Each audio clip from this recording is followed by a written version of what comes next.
Hey, Christy, when's the last time you updated your operating system?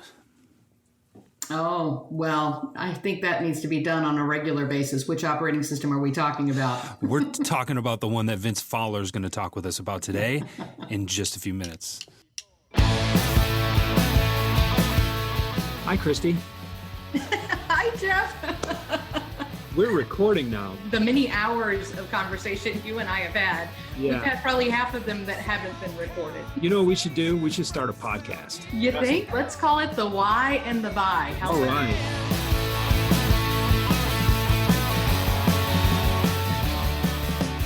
Right. Welcome back, everybody, to the Why and the Buy podcast. Christy, how are you today? I'm doing great. How are you? I'm doing well. It seems like we were just doing this, maybe yesterday, the day before. Maybe. You never know. Recording these success story interviews. Today's success story is brought to you by the Gittimer Learning Academy. Self-directed learning is fundamental to your success. So where do you go to practice the fundamentals? You'll learn a little bit more about that at the end of the show. But right now, we've got Vince Fowler with us. Vince is a guy that I've interacted with a couple of times, more than a couple of times, on the Twitters and the LinkedIn and all of the other unnecessary social networks out there that we try to utilize as well as we can. I can't get off the phone with Vince when I'm on the phone with him. We always seem to run over time allotted, and it's because he's so fascinating, and I'm really, really thrilled to bring him to you, our listeners, because Vince has got a lot of great things to say. And I can say this.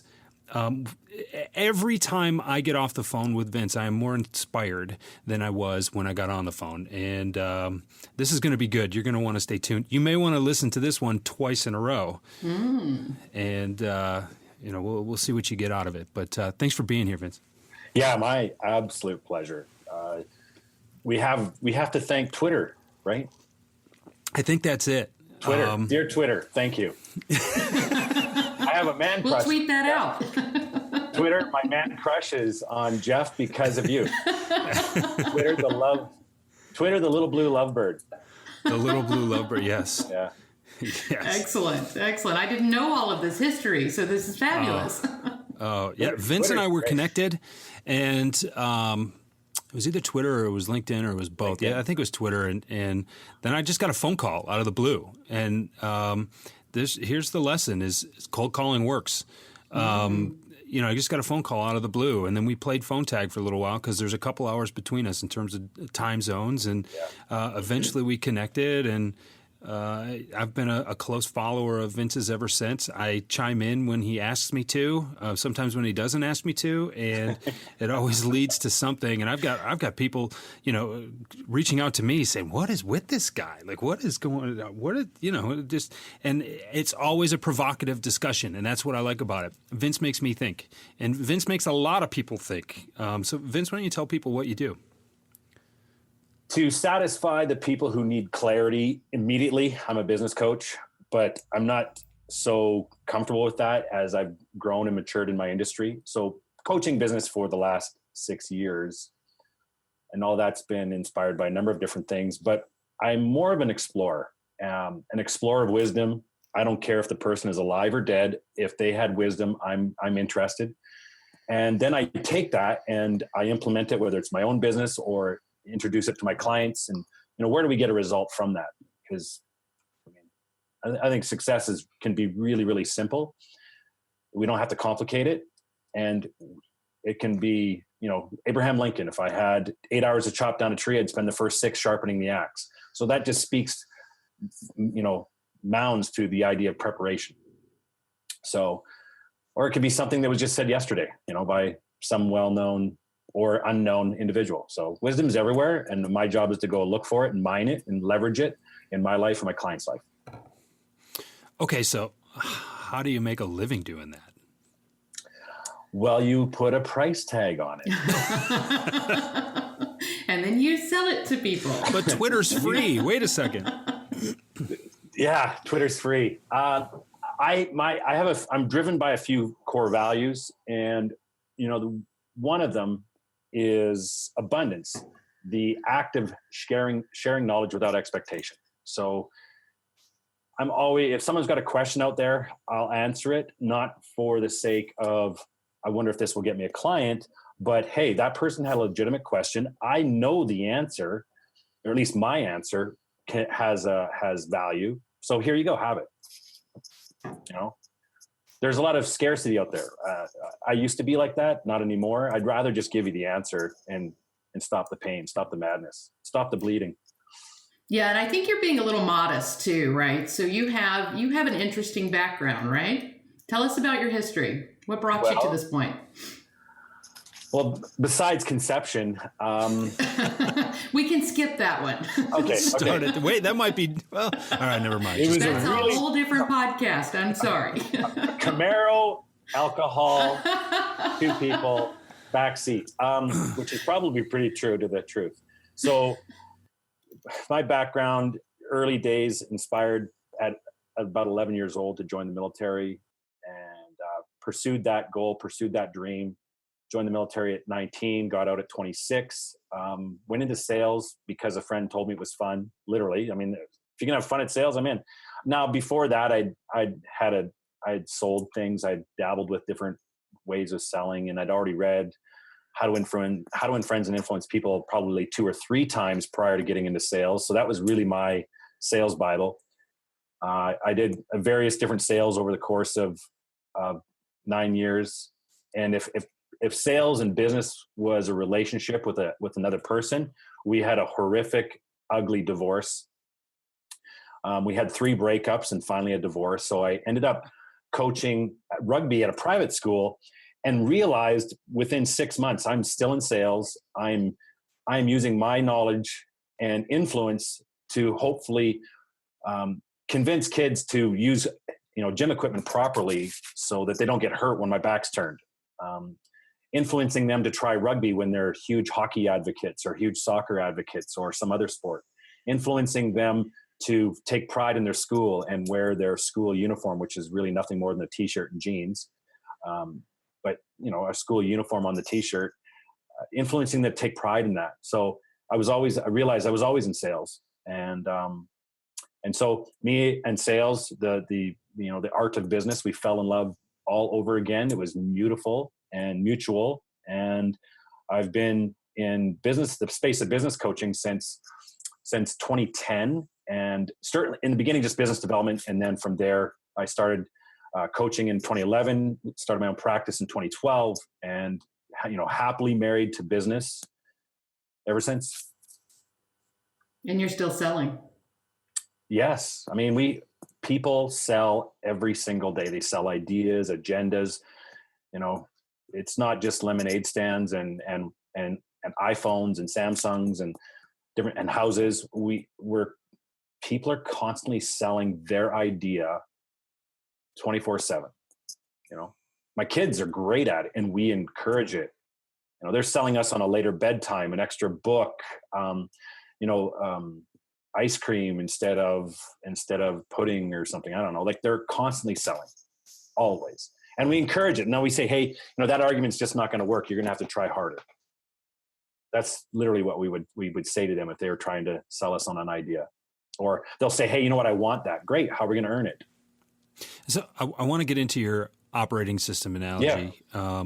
But before I do that, I want to ask you why our kids are such great salespeople, but as adults, we kind of suck. Well, where's that breakdown there? I mean, my kids are a little older now, but as toddlers, I mean, they were phenomenal. They get it. It's so intuitive. And I think we get in our own ways when we, kind of block that intuition. We block that natural energy and kind of get itness, out of the equation. My kid knows what is important to me. And, when she was little, it was my sleep or it was what I was doing. And she does not, really think twice about interrupting me. Now that she's 8 and my son is 6, there's a constant interruption because the world revolves around them. And some of that is really analogous to behavior that we don't like about salespeople today. But when it comes to being persuasive and making an emotional argument, they're intuitively wonderful at it. And then it's like we get old and we talk ourselves out of that. Why do you think that is? I think it takes, it takes a long time to kill the human spirit, but but society's really good at it. And so growing up as kids, we're pretty much surrounded by just family. And then once they're in school teachers and creativity and curiosity is really influenced. But as kids get older, they start getting told, as they get older in the school system, they start getting told, that their idea might be crazy, or that's impossible, or you haven't invested enough time in it, or something like this. Kindergarten or grade 1 kid, my kid's grade 2, and my son's grade 2, my daughter is grade 4. And my daughter right now says she wants to be a police officer. So her teacher says, that's great. You can be whatever you want. My son he wants to drive trains, and he wants to, fight evil. That's great. You can be whatever you want. But put that into a grade 10 kid in grade 10, 11, 12, and they say, oh, I want to be a police officer. I want to be an astronaut. Ooh, I don't know about that. Mm-hmm. If you needed to know you were going to be an astronaut sooner than this. Like they start to, the school system, in my opinion, begins to crush dreams, and parents probably help out with that a little bit. And I don't think they know they do that. I don't think that they're malicious about it. I don't think it's a conspiracy. I just think that they start believing that surrounding. So it's important that, our kids our age, they're not discouraged by no. They're not they're like rats looking for cheese, right? They just look for another avenue. All right, he said no here. I'm going to go ask mom. Oh, mom said no. I'm going to go ask dad now. Let's see. I'm going to change up my words. Yeah, let's see what happens. Yeah, someone somewhere is going to say yes at some point. Well, and I think what's interesting too about that, Vince, is that, as we get older, we start we've been rewarded for doing the right thing for so long. We start trying to figure out what's right. So what is the right answer here? And that, that pleaser in us, that saboteur just comes up and just really takes hold. And I think it really gets in the way a lot of times for salespeople, because it's like, oh, we can't do that. That's not in the right column. That's in the other column. When I started in sales, it was Canon selling copiers and fax machines. And we were taught very specifically the sales process. And then I changed dealerships. I moved to a different city, moved to Calgary from Edmonton, and I worked at a Toshiba dealership, and we took Spin selling, and Spin had a different take on selling. And I was confused. And plus I had How to Win Friends, Influence People. And a lot of the stuff they were talking about was actually contradictory to this ABCs, always be closing and always be grinding. And How to Win Friends, Influence People was the exact opposite. Bring value, listen, seek to understand before being understood, all these things. Back to your always being right, though. It was an interview between Darren Hardy from Success Magazine and a Navy SEAL. And he mentioned in this interview, the Navy SEAL said, school rewards those who make the least amount of mistakes. Business reward people for making the least amount of mistakes. In the military, we reward people for recovering the best from mistakes. Oh, I like that perspective. Yeah. Like the people that earn promotions in the military, they're the ones that have been beat up physically, mentally, and still get back up. They're the ones that made a lot of mistakes. Same in athletics. So I've got both perspectives, that your team captain is not the one that plays it safe. Your team captain makes some pretty gutty decisions, and you look at in professional sports, it's how quickly can they recover from a mistake. Just look at this last year's Super Bowl championship with the Patriots and the Falcons. Oh, you had to bring that one up. Yeah, let's talk about the Patriots. I live in Atlanta. What was it? Was it? Yeah. What was the score? You want to make me cry? What? What's interesting though too is when you think about leadership, you don't always want to follow the person who does it the best. You want to follow the person who has been where you have been, or worse, and has climbed out of that hole before. Someone who you can relate to. The person, Mr. Perfect, Johnny quarterback with the great hair and the sparkly smile and the head cheerleader or whatever on his arm. If you can't relate to him, there's no connection there. He's not going to pull you along. You're not encouraged to follow him. You're not driven to take after him. You automatically disconnect from that person because, they just have a different set of gifts than me. It's easier to make excuses than it is to look behind the curtain and see how hard Johnny's working. But when you can see that Johnny has stumbled, when you can see that there has been adversity that has been overcome, and now all of a sudden it's now he had adversity, she had adversity. Oh, I have something like that too. Maybe it's not the same thing, but now you can draw parallels. And once you can relate, then you can be led. But, it's just like the speaker at the front of the room. Mr. or Mrs. Perfect, polished, doesn't make any mistakes, doesn't stutter, doesn't, everything is just so well rehearsed. That becomes robotic, and that's not relatable. If you're not relatable, I don't feel like following you. Yeah, overnight success that took 10 years, right? Yeah. That's how that works. But that's all we see is the end result.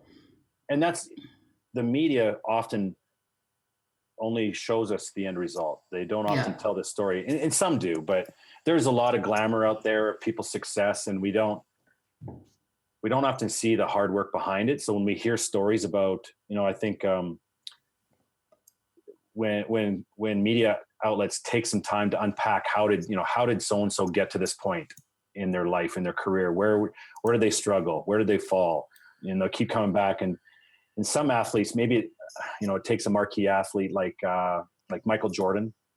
We all know that he didn't make the high school basketball team, and different things like that. And there's a few little videos out there, but just I think it's important to know that the person that is successful in our very own community, just like Michael Jordan, they've got their own backstory, they have their own challenges, they've worked hard on it, and that's why they are where they are. So, and what drives me probably most is when people say, "Oh, he or she was just lucky," and because then it removes responsibility to try. If we blame luck, or we just say, "Yeah, they were lucky," and lucky, someone said the other day, is a crossroads of preparation and opportunity. Mm-hmm.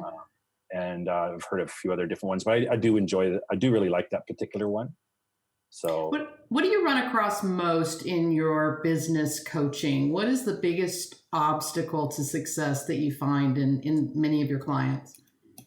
Hands down, the number one obstacle in every single business owner that I've ever worked with and haven't worked with is how they think. Mm-hmm. It is the number one limiting system in their entire business, and it always is. They will come to me with, we have a business development challenge, we have a marketing challenge, or we have a scaling challenge, a leadership challenge, a hiring challenge. We have a pricing challenge here in Alberta. The economy is challenged in that our historically our revenue, the province has been historically rich. We're kind of like in Canada, we're Texas, right? Lots of oil, energy, oil and gas, energy sector, and oil took a huge nosedive from $110 a barrel down to 20, and now it's sitting around 50, I think, whatever it is. But so it's recovered a little bit, but it stayed down so low for so long that it called the herd, so to speak. A lot of businesses went out of business, and then there's just death of a thousand cuts around it, where minimum wage has been pushed up exceedingly 47% over 3 years. New taxes, carbon taxes, different things. And so it's not that it's, I hate to say it's hurting business. It does hurt business, but paint me one economy. If it's bad for someone, by default, it's good for someone else. So, and I've known businesses in a good economy that were struggling to succeed as well. So again, it all comes down to the way they think and the way they approach the situation, the challenge, and how they recover from it. So yeah, 100% their own mental operating system. Yeah. So let's talk about that operating system. Nice segue there, Vince. Yeah. You shared with me a graphic of an iPhone. Yeah. And in the iPhone model, and again, Apple Incorporated, not a sponsor of the program. No. But we're happy to chat with you. But I like Apple. I'm a happy Apple user. They just make it easy to buy. I buy as much as I can from them. They're still not a sponsor, despite the fact that they're not a sponsor. But if they are interested, then yes, Christy and I would like to have a conversation.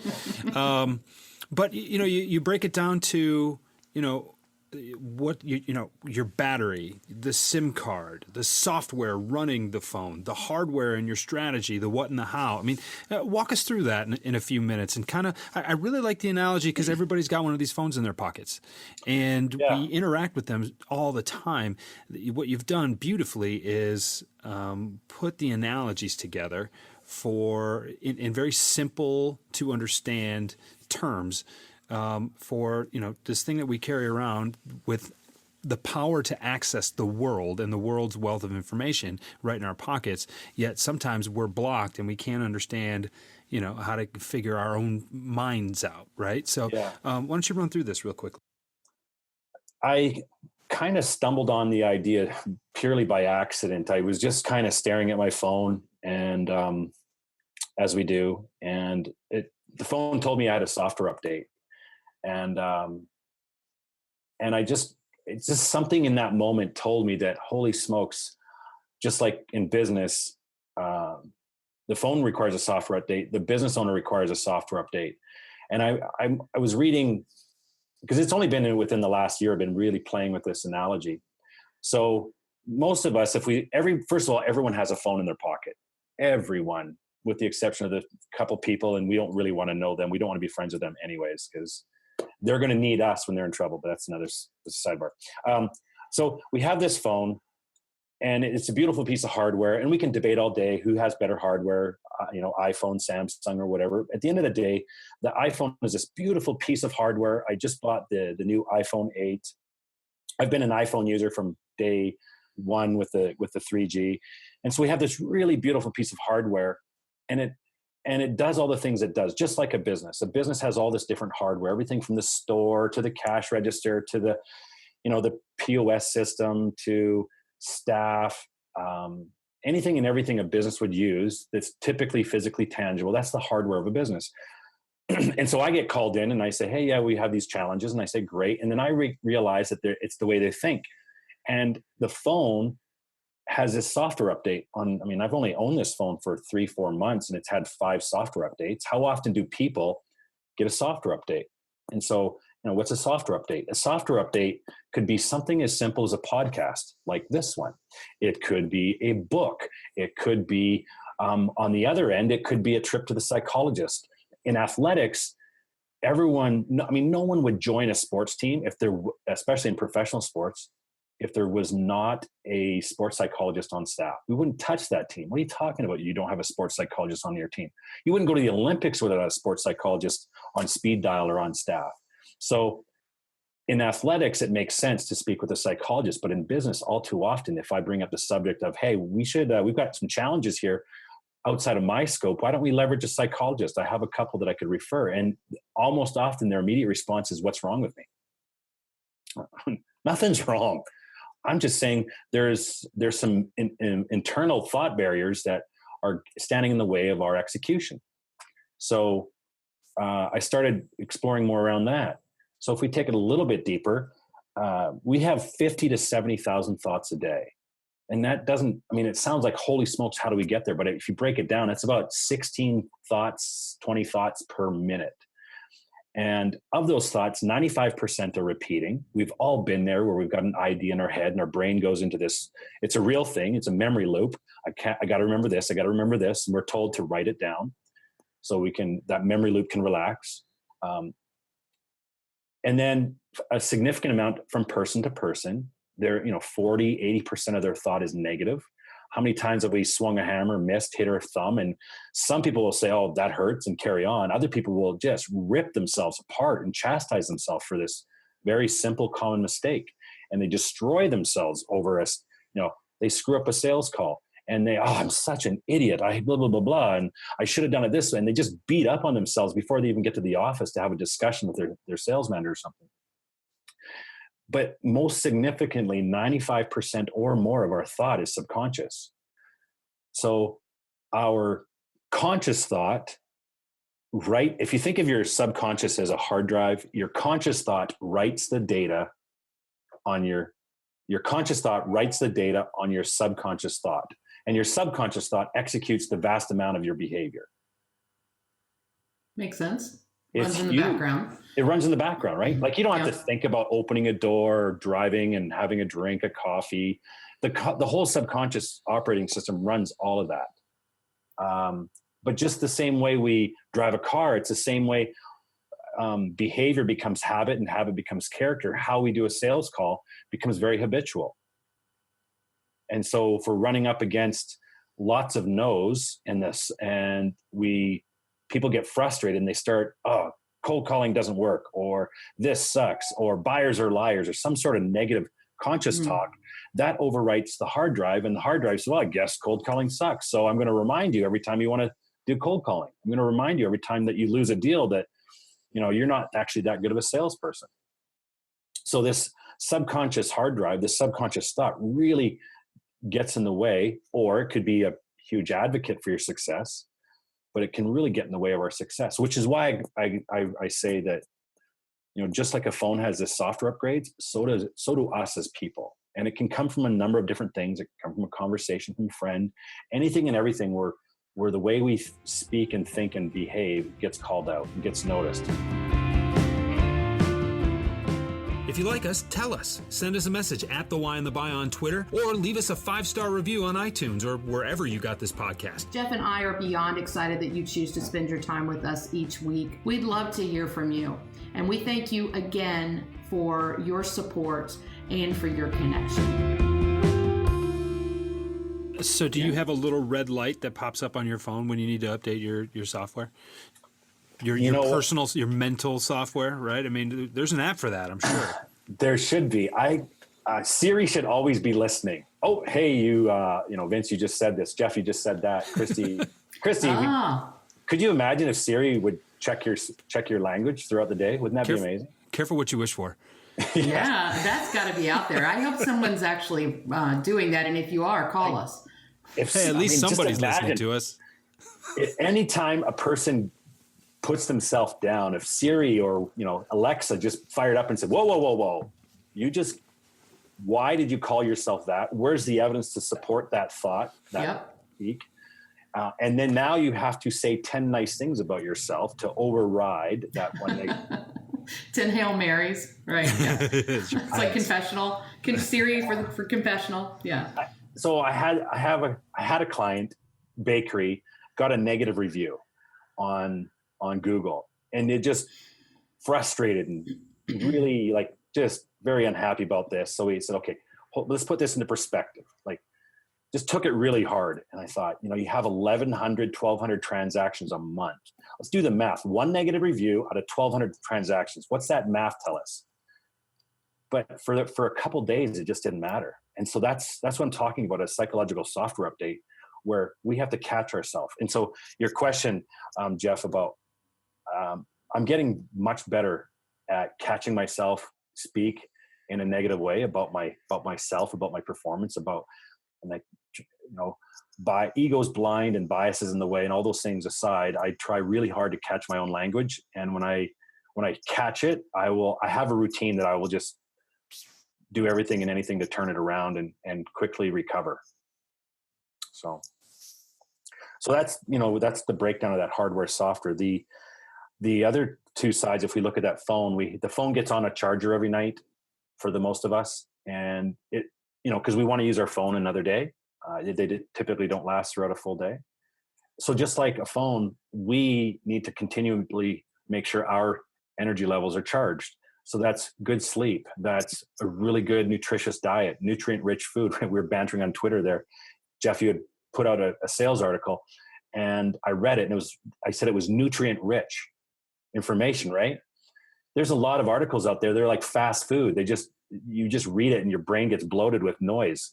So I think we have to protect what we read just as much. But so eat right, drink right. I love coffee, but let's have more water than coffee.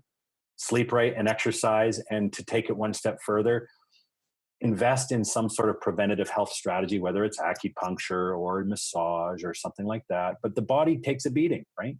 So take care of it.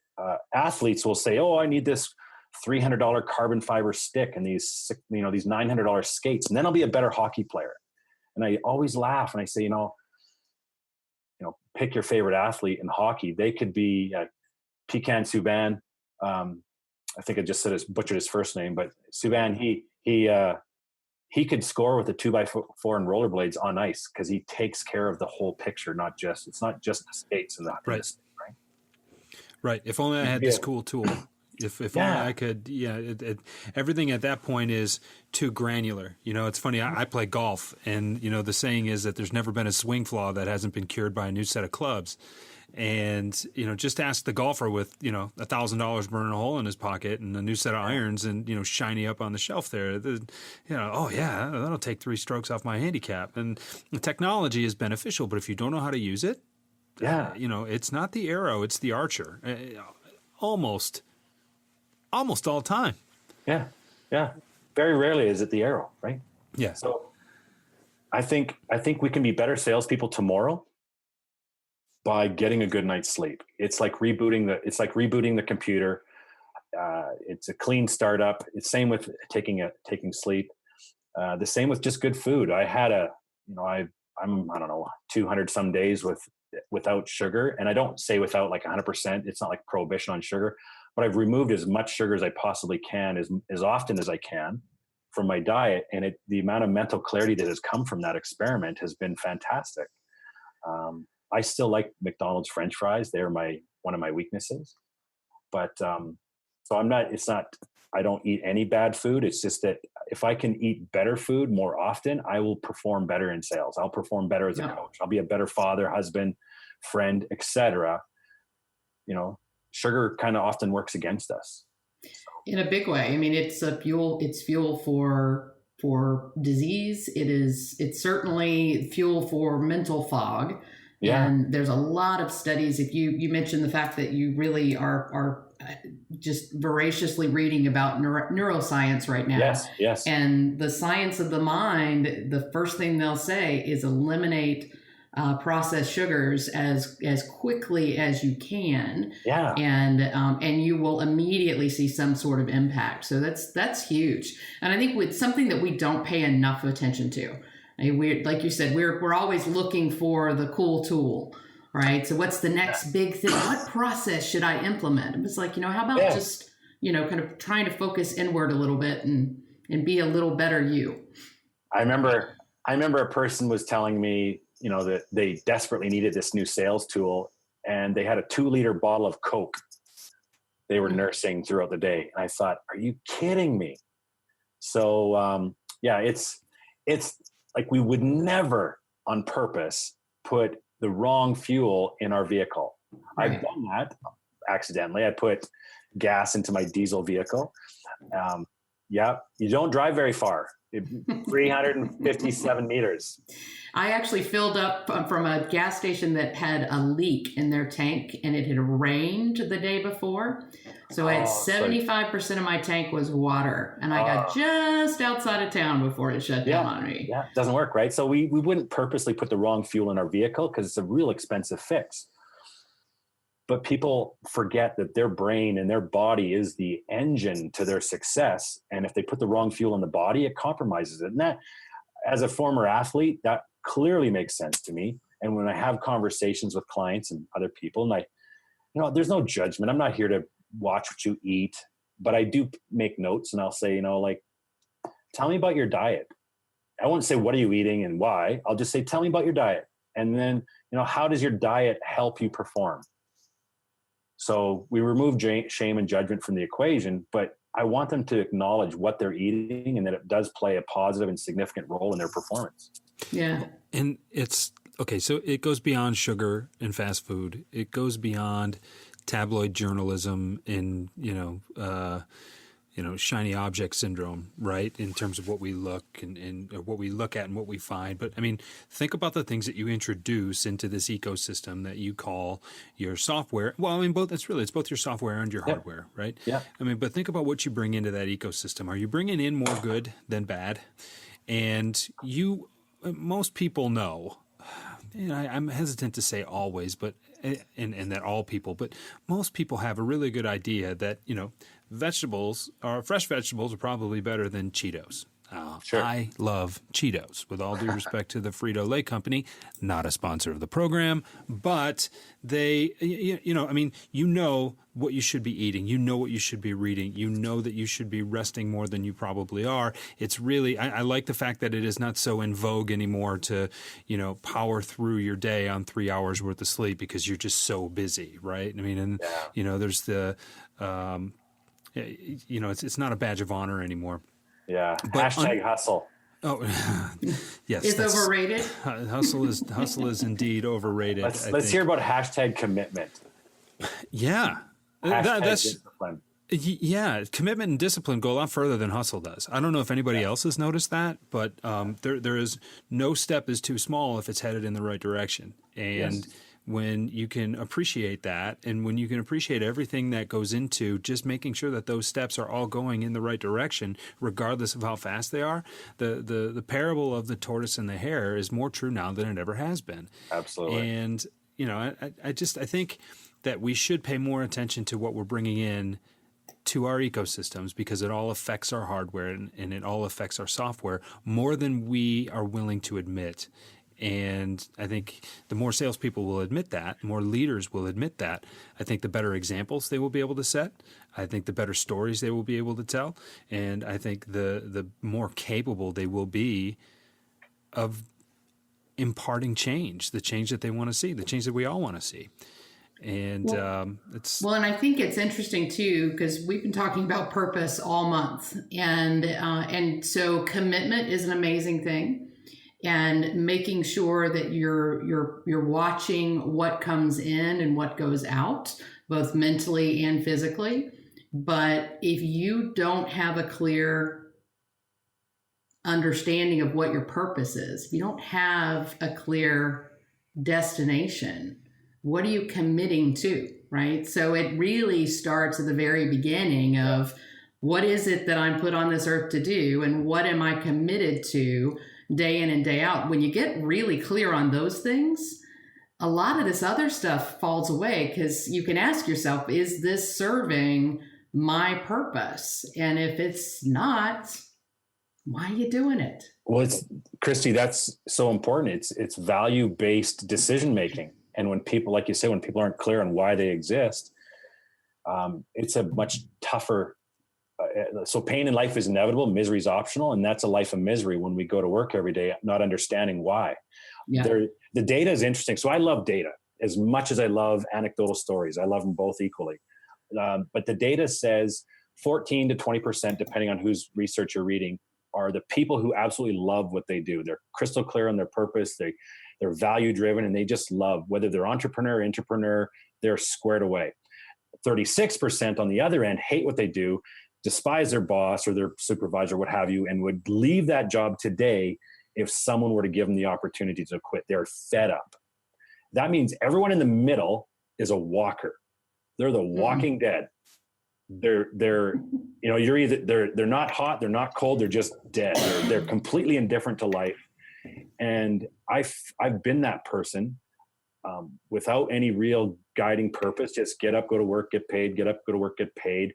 And literally, 13 years went by when I read Who Moved My Cheese, and I thought, wake up call. And so anyways, just sidebar on some data and ideas. The value of it is significant. Yeah. I love the expression of the people in the middle as walkers, because I too was there. Yeah, I definitely can relate to what that feels like. And you kind of know something's not quite right. It's not horrible, but it just isn't energizing. It just doesn't get you going, and you're just not moving in the right direction. So there's just so much that can come into play there. It's that sweet spot where the pain just isn't enough to do something. Yeah. There's a stone in your shoe, but I can still walk. Yeah. I can still walk. I can stumble. So other than Who Moved My Cheese, what and you mentioned how to win friends and influence people. Yeah. Say it fast 5 times. That's a classic. No. What's something you've read recently, maybe twice in a row, that you'd like to share with our audience? So I always break the rules. I just, Mind Gym, I just finished reading, a psychologist, Gary Mack, sports psychologist. 2001 was when it was published. So what's interesting is some of the examples he gives. Most of the examples are well-known examples. Lance Armstrong had just won his second Tour de France. So which is cool, because we now know that he did 7 and everything else that comes with it. He talks about Jordan. just recently retired. I think he's talking about a lot of baseball athletes that are still out there. He's talking about Tiger Woods' early career. So it's interesting to listen to then and how it plays out today.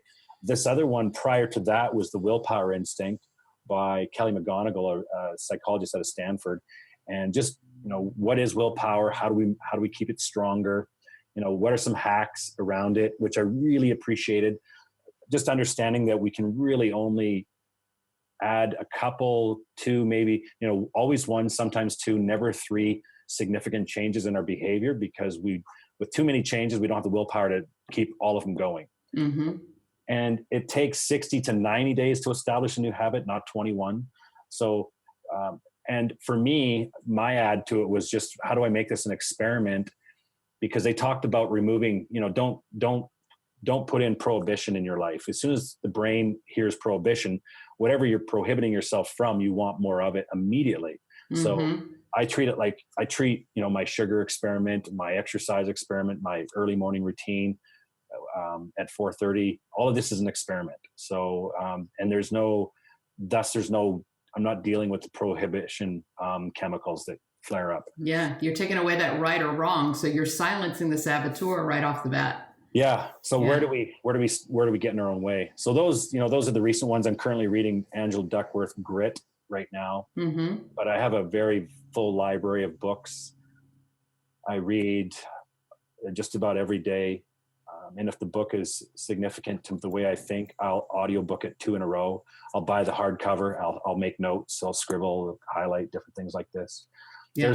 There's so many good books, and which goes back to that, my mission is the exploration of wisdom, past and present, so others live life on their terms. We talk about, why do I get out of bed? That's it. Small business owners, for the most part, don't live life on their terms.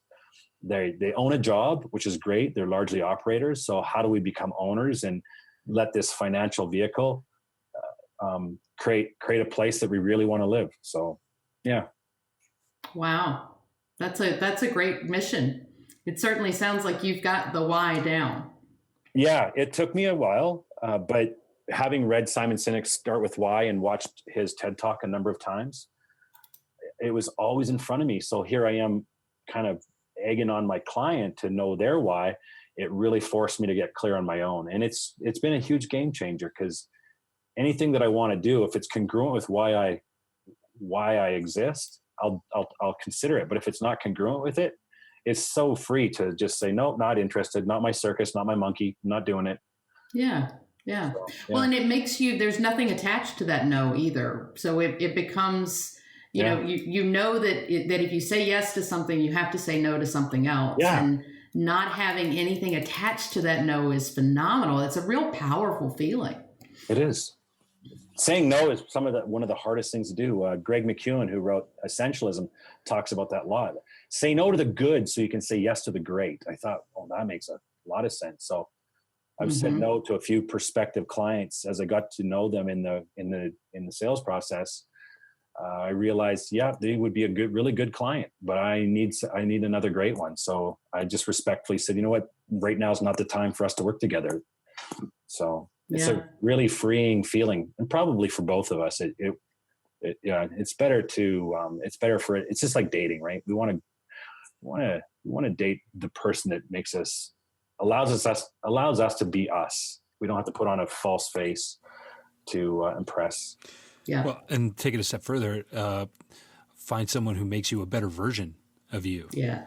Right. Was it Jim Rohn? Is it Jim Rohn that said, we are the average of the 5 people we associate with? Mm-hmm. Yes. How true is that? That's very startlingly. Yeah. Actually. I want to go back to something you mentioned when we were talking about the willpower instinct. 60 to 90 days to impart a change. And I'm gonna challenge myself, and I'm gonna challenge the listeners. And I don't have the answers yet, because you just said it, and I'm thinking top of mind here. But we're at the beginning of 2018, somewhere in the middle of January. And think about how powerful it would be if you could, the listener, make 2 substantial changes in your life, whether it's your personal life, your business life, your family life. If you could make 2 changes this year and then maybe 2 next year, and then 2 the year after. 2 doesn't sound like a lot, but right now there are a lot of people in the middle of their New Year's resolution saying, I need to lose 15 pounds, and I need to eat better, and I need to stop smoking, and I need to stop drinking, and I need to stop doing this, stop.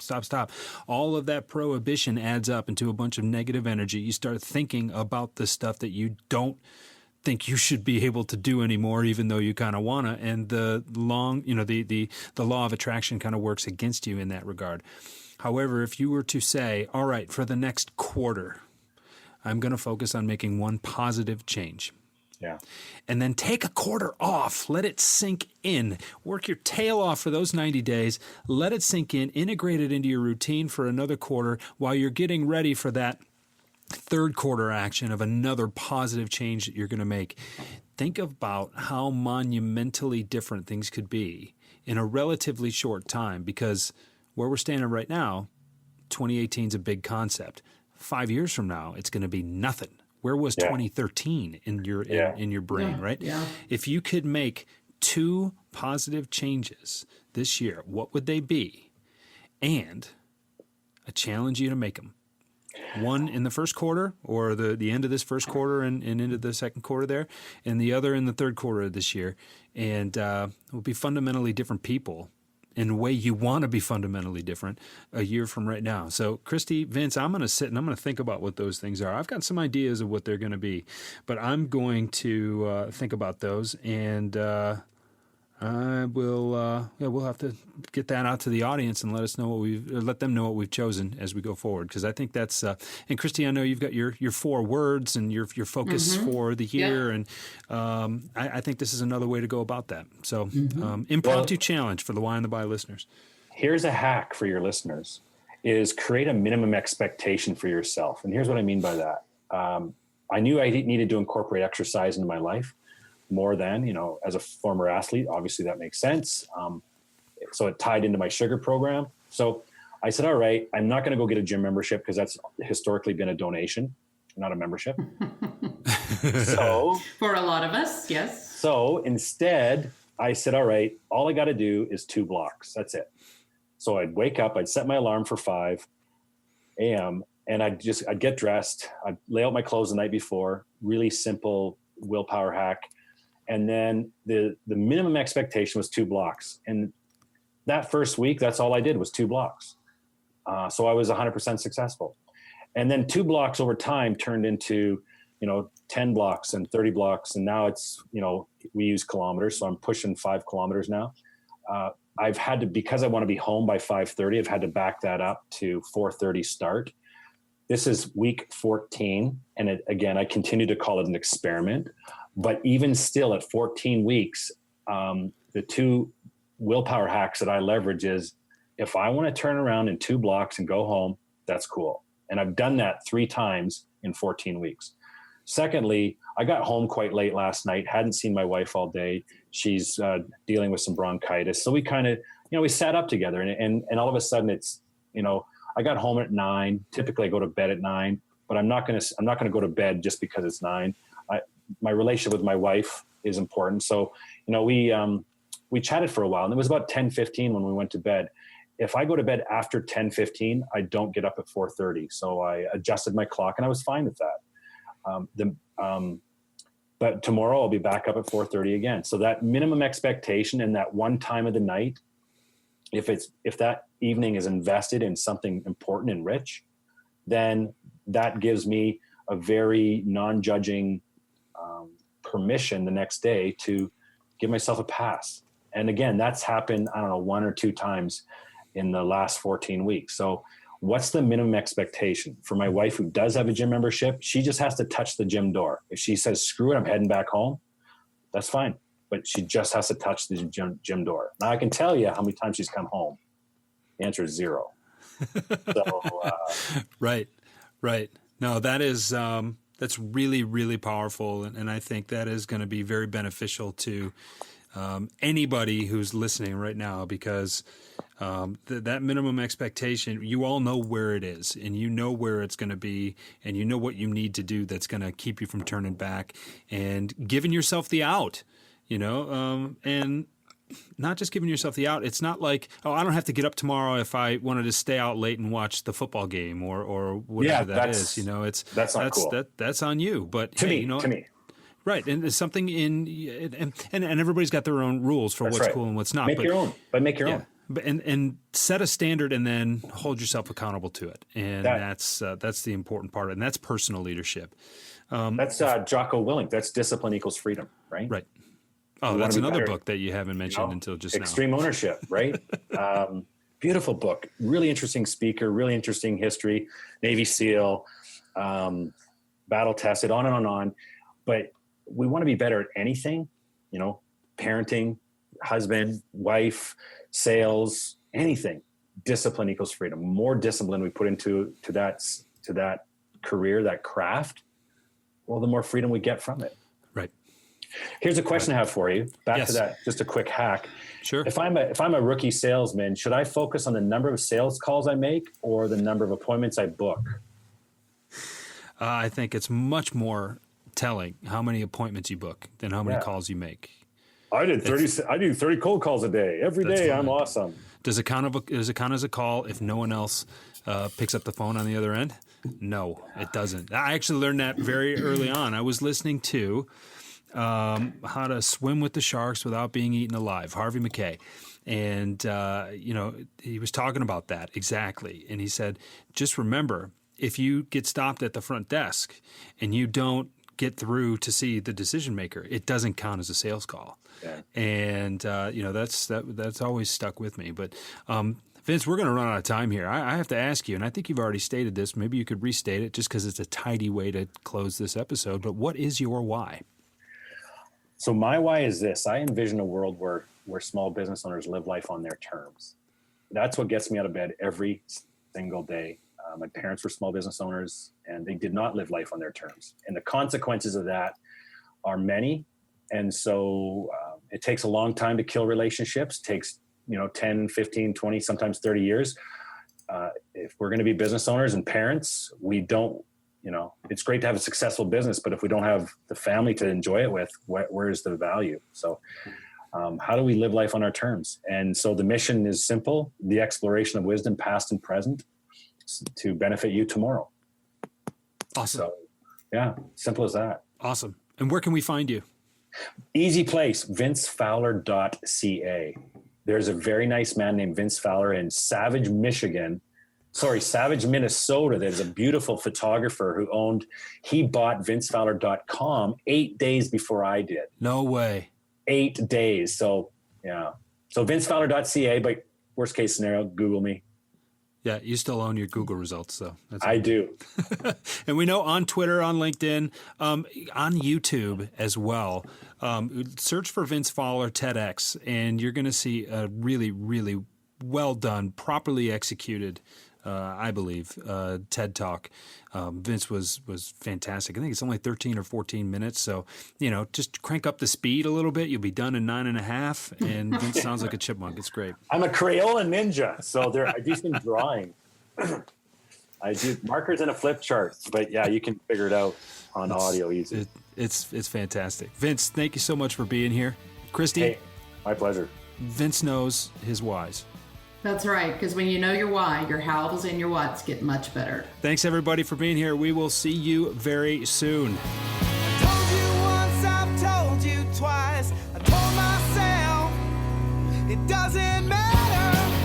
99% of your success is rooted in your understanding and subsequent mastery of the fundamentals. I don't care what it is that you're doing. I was introduced to the fundamental principles of sales when I read Jeffrey Gitomer's Little Red Book of Selling back in 2005. I actually bought it and gave it away 4 or 5 times before I finished it myself. Now Christy and I want to give you something. All of those lessons and so many more are now interactive and available online, 24 hours a day, 7 days a week, 365 days a year on the Gitomer Learning Academy. It has never been easier or more accessible to invest 10 minutes a day in your sales success. Go to GitomerLearningAcademy.com to check it out and send us an email to gla@thewhyandthebuy.com and we'll get you set up with a free 2-week trial.